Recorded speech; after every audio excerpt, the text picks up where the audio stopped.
ഉന്നത ഉദ്യോഗസ്ഥനും മലയാളിയുമായ ജോസഫ് ജോർജും കുടുംബവും സ്വന്തം കാറിൽ ശ്വാസം മുട്ടി മരിച്ച നിലയിൽ. ദഫ്നയിലെ സ്വവസതിയിലാണ് മൃതദേഹങ്ങൾ കണ്ടെത്തിയത്. ജോസഫ് ജോർജ്, ഭാര്യ ഗ്രേസി ജോർജ്, മകൾ അന്ന, അന്നയുടെ 6 മാസം വീതം പ്രായമുള്ള 4 കുഞ്ഞുങ്ങൾ എന്നിവരാണ് ദാരുണമായി മരണപ്പെട്ടത്. എയർപോർട്ടിലേക്കുള്ള യാത്രയ്ക്കായി കാറിൽ കയറിയ അവസ്ഥയിലാണ് മൃതദേഹങ്ങൾ കണ്ടെത്തിയത്. കാറിന്റെ ലോക്ക് സിസ്റ്റത്തിൽ വന്ന തകരാറാവാം മരണകാരണമെന്നാണ് പോലീസിന്റെ പ്രാഥമിക നിഗമനം. ശ്രീ ജോസഫ് ജോർജിന്റെയും കുടുംബത്തിന്റെയും മരണം ഒരു അപകട മരണമാണെന്ന് പോലീസും മറ്റു മാധ്യമങ്ങളും പറയുമ്പോൾ പ്രവാസി ചാനൽ ഈ ദുരൂഹ മരണത്തെക്കുറിച്ച് ഗൗരവമേറിയ ചില സംശയങ്ങൾ മുന്നോട്ട് വയ്ക്കുന്നു. ജോസഫ് ജോർജിന്റെയും കുടുംബത്തിന്റെയും ദാരുണ മരണം കൊലപാതകം. പ്രവാസി ചാനൽ സ്പെഷ്യൽ ഇൻവെസ്റ്റിഗേഷൻ ടീം തയ്യാറാക്കുന്ന നടുക്കുന്ന റിപ്പോർട്ടിലേക്ക്. കാറിന്റെ ലോക്കിംഗ് സിസ്റ്റത്തിലെ അപാകതയാണ് മരണകാരണമെന്ന് പോലീസ് പറയുമ്പോഴും അതിന്റെ സാധ്യത 100% തള്ളിക്കളയുകയാണ് സിറ്റിയിലെ പ്രമുഖ കാർ ഡീലറും ഓട്ടോമൊബൈൽ എക്സ്പേർട്ടുമായ ജാക്ക് തോബിയാസ്. മരണത്തിൽ ദുരൂഹതയുണ്ട് എന്ന ശക്തമായ നിലപാടോടെ 3 ദിവസങ്ങളിൽ വാർത്ത കൊടുത്ത പ്രവാസി ചാനൽ ഒരു ദിവസത്തെ ഇടവേളയ്ക്ക് ശേഷം 5-ാം ദിവസം മരണം ആത്മഹത്യ എന്ന് സ്ഥിരീകരിച്ചുകൊണ്ട് റിപ്പോർട്ട് കൊടുത്തു. ആഗോള സാമ്പത്തിക മാന്ദ്യത്തിന് മറ്റൊരിര കൂടി. ജോസഫ് ജോർജിന്റെയും കുടുംബത്തിന്റെയും മരണം ആത്മഹത്യ തന്നെ എന്നുറപ്പിക്കാവുന്ന നിർണായകമായ തെളിവുകൾ പ്രവാസി ചാനലിന് ലഭിച്ചു. റിസഷനെ തുടർന്ന് കടുത്ത സാമ്പത്തിക പ്രതിസന്ധിയിലായിരുന്നു ജോസഫ് ജോർജ് എന്ന് അദ്ദേഹത്തിന്റെ അടുത്ത കുടുംബ സുഹൃത്തുക്കൾ വ്യക്തമാക്കി. മരണത്തിന് ഒരാഴ്ച മുമ്പ് ഒരു സിംഗപ്പൂർ കമ്പനിയുമായിട്ടുള്ള നിയമയുദ്ധത്തിൽ ജോസഫ് ജോർജ് പരാജയപ്പെട്ടിരുന്നു. അത് അദ്ദേഹത്തെ കടുത്ത മാനസിക സമ്മർദ്ദത്തിലാക്കിയിരുന്നുവെന്ന് ബന്ധുക്കൾ പറയുന്നു. മരണത്തിന് 1 മണിക്കൂർ മുമ്പ് അദ്ദേഹത്തിന്റെ അക്കൗണ്ടിലെ മുഴുവൻ പണവും 2 സിംഗപ്പൂർ അക്കൗണ്ടുകളിലേക്ക് ട്രാൻസ്ഫർ ചെയ്യപ്പെട്ടത് ഇതുമായി ചേർത്ത് വായിക്കേണ്ടതാണ്.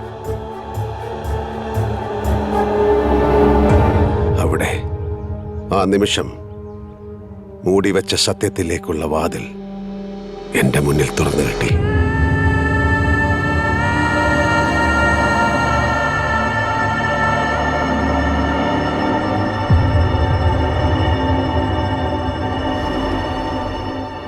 ചാനൽ പൂട്ടിയിട്ട് 5-6 മാസമായി. അനന്തരനെ പറ്റി പിന്നെ എനിക്കൊരു വിവരമില്ല. അന്ന് അവരുടെ കൂടെ പണിയെടുത്തിരുന്ന ഒരു ജലാലുണ്ട് ഷാർജയിൽ. മൂപ്പരോട് ചോദിച്ചാൽ അറിയാൻ പറ്റേക്കും.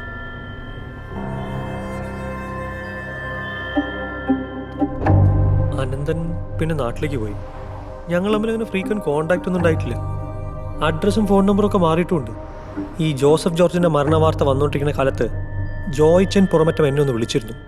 ഈ ചാനൽ ചെറിയ പ്രശ്നമായിരുന്ന സമയത്ത് ഞങ്ങളൊന്ന് സഹായിക്കാൻ വേണ്ടി മൂപ്പരെ ഒന്ന് സമീപിച്ചാ അന്ന് മൈൻഡ് ചെയ്യായിരുന്ന കക്ഷി ഇങ്ങോട്ട് വിളിച്ച് ഫണ്ട് ഓഫർ ചെയ്തു. എന്തായിരുന്നു അയാളുടെ ഡിമാൻഡ്? അതറിയില്ല. അനന്തനുമായി ഡയറക്റ്റ് ആയിരുന്നു ഡീലിങ്സ്.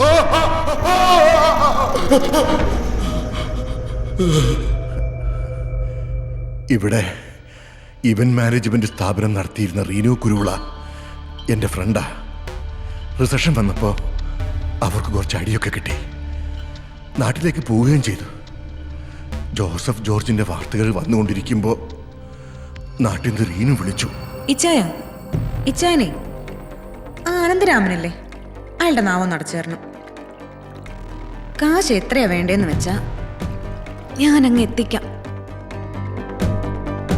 അവര് ഫണ്ട് ട്രാൻസ്ഫർ ചെയ്തു തന്നു. ഞാനത് അനന്തരാമന് കൊടുത്തു. ആദ്യം അയാൾ വഴങ്ങിയില്ല.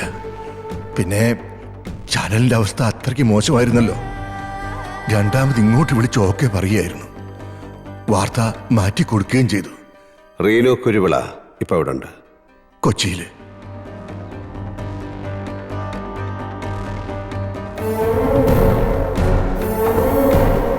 Why should you be here? അതിനുള്ള ഉത്തരം ഇപ്പൊ കിട്ടിയില്ലേ?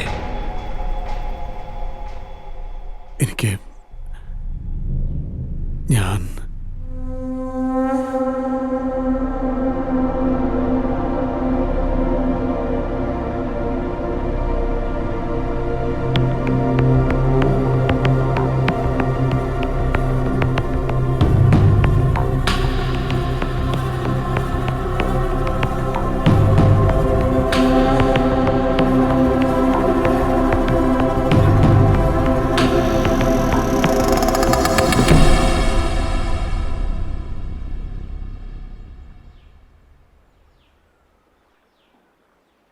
എൻ്റെ 4 മക്കൾ, ഭാര്യ, അവളുടെ അച്ഛൻ, അമ്മ.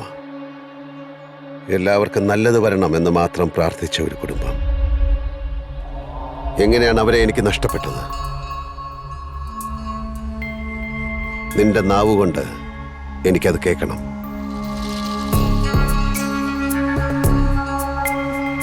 മായാനഗരമേ,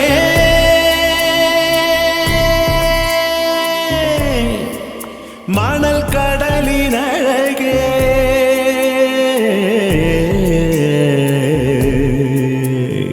വിധിയിൽ കാണാ ചുഴിയിൽ ചുടലപ്പാട്ടിൻ പൊടിയിൽ പ്രണയം നുരയും കളിയാട്ടം മറയുകയോ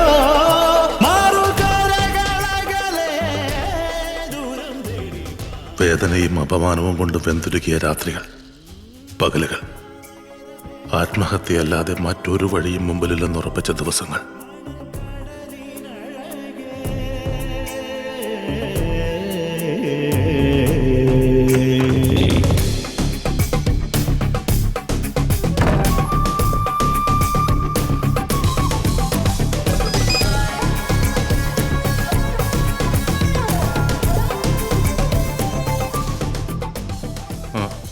ഇതെന്താ ഷാജി ഈ സമയത്ത്? ഷാജി മാത്രമല്ല, കാശ് കൊടുക്കാനുള്ള മറ്റു പലരും വിളിച്ചു. എന്തിന്? അർബാബിന്റെ കടം ഞാൻ പോയി വീട്ടിൽ അത് അറിഞ്ഞിട്ടുണ്ടാവും.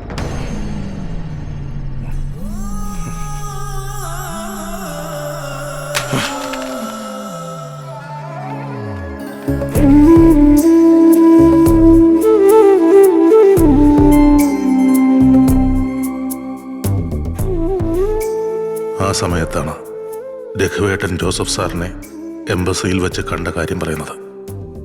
മുങ്ങിത്താഴാൻ തുടങ്ങുന്നവന് ഒരു കച്ചുതുരുമ്പ് കിട്ടിയ പോലെ ആ കൂടിക്കാഴ്ച. ജോസഫ് സാർ പറഞ്ഞതനുസരിച്ച് അദ്ദേഹത്തിൻ്റെ വീട്ടിലേക്കുള്ള യാത്രയിൽ രഘുവേട്ടൻ ഞങ്ങളെയും ഒപ്പം കൂട്ടി. ആ നല്ല മനുഷ്യൻ ഞങ്ങൾക്ക് എല്ലാ സഹായവും വാഗ്ദാനം ചെയ്തു. നാട്ടിലേക്കുള്ള ടിക്കറ്റ്, അതുവരെയുള്ള താമസം, എല്ലാം. ഞങ്ങളുടെ VVIP കണ്ടില്ലല്ലോ. ഇല്ല. എന്നാ വാ വാ.